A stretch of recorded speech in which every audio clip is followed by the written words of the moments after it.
She recalled tall, jaundiced skin, very white-haired, wearing white nightgown type, meaning no structure, who had little grays all around.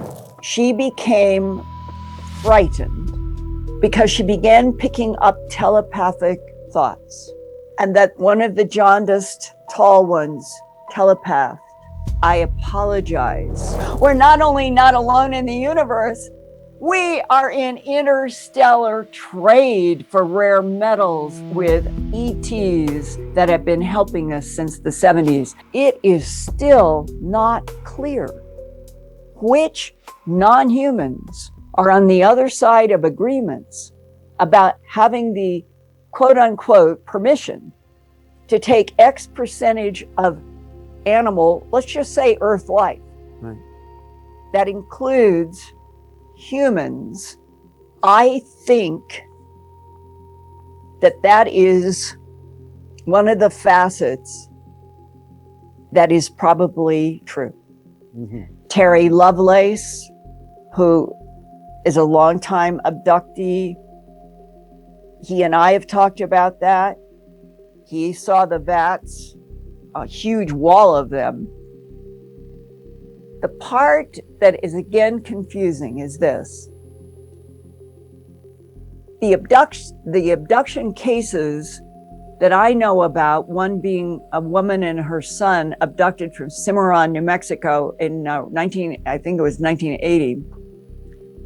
She ended up underground and recognized where she was, underground in Las Cruces, New Mexico, mm-hmm. which is a hop and a jump from White Sands. It's very close, all underground. She is the first person that I know of on the entire planet who, under hypnosis with Dr. Leo Sprinkle from the University of Wyoming, director of counseling and testing, very, very competent, very, very grounded. His investigations of animal mutilations and human abductions are as good as anybody ever did. In the hypnosis that he did with her, her first name was Myra. She recalled tall, jaundiced skin, very white-haired, wearing white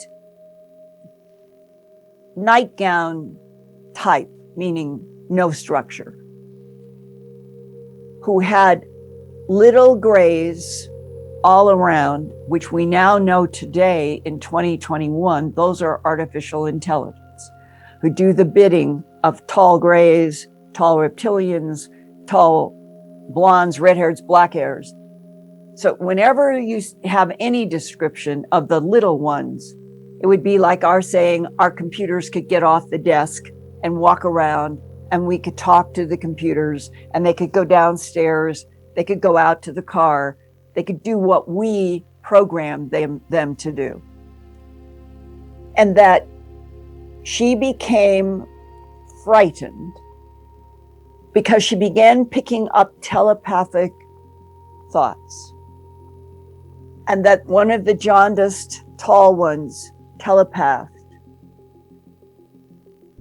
"I apologize," like she's hearing it in English, because they go to the language center of any brain in front of them. They don't need to do anything except just communicate telepathically. Yeah. So that's why I say English. And the thoughts are translated. They aren't translating. They're going right into the brain, into the language center. And that this tall one, in the apology, she started getting telepathic thoughts. And the telepathic thoughts scared her, as if whatever the apology was, whatever else she was feeling between every being that was in the room, she was picking up that it was not honest, that she was afraid, and she ran. And some people would say, well, that's not possible. The ETs can control all of us at any moment. They can paralyze. Who is to say on something like she's standing in front of a tall, real organic power who is in the act of apologizing and she becomes afraid? I don't think it is a rule that if a human starts running because they're afraid, that doesn't mean that it would mean that the tall jaundiced one would immediately be able to free. Well, she was just getting contradiction from all of the little ones and the tall one. When she ran, she did not, as anybody, she did not know where she was running. She just ran. And she ran down a hall and she heard water. And she ran for where she heard water. And here was a round, huge tank in the ground. And in it were floating beings with large heads. And she saw organ parts in the water that she recognized as she thought were from cattle.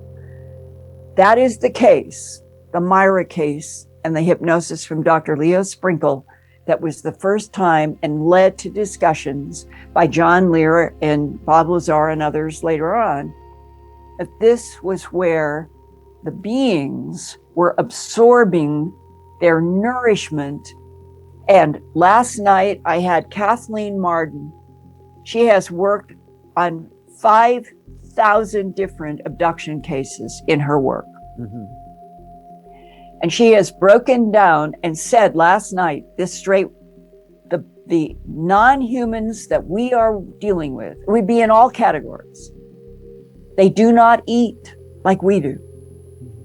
They have solutions and they have gels. They immerse their bodies in some of the solutions for nourishment. They have gels that they put on for medicine. And there was another category.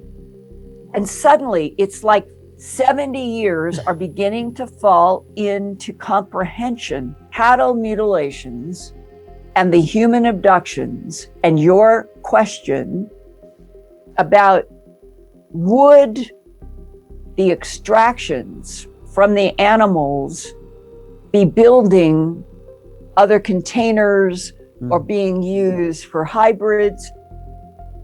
My answer is maybe both of those, but it's very clear that there is a process of extraction of organic material from this planet in a lot of ways that are turned in to products that we humans would not recognize, would not understand, liquids and gels by absorption in the skin. Finally, a truth. As simple as that. If you look back 5,000 years or 12,000 to Göbekli Tepe, and you look at the history of this planet in which there have been these boxes of religions, there have been the so-called gods that made humans get down on their knees to them. And I don't think one of them was ever a god. They were ETs.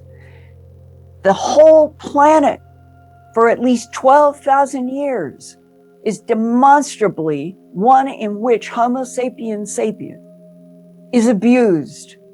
Because from my point of view, if you are a civilization that evolves for 12,000 years, and you are always under the thumb of another intelligence that manipulates you, we are a god, get down on your knees to us.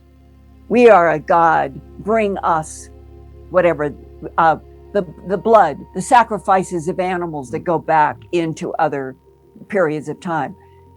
And that humans are never, ever talked to, communicated honestly. Then we are today in the 21st century, 12,000 years later. We are an abused species. And part of this abused species is going out into the Milky Way galaxy and beyond without a single general human population knowing and being told we're not alone. That we are finally being given respect enough for the truth of something so huge. We're not only not alone in the universe, we are in interstellar trade for rare metals with ETs that have been helping us since the 70s. And that I would stress, there are other intelligences, there are beings, and they really care about us. And they want us to get past this difficult time of lies, deception by other forces that have never told humans the truth. That is why we've got to have this revolutionary headline.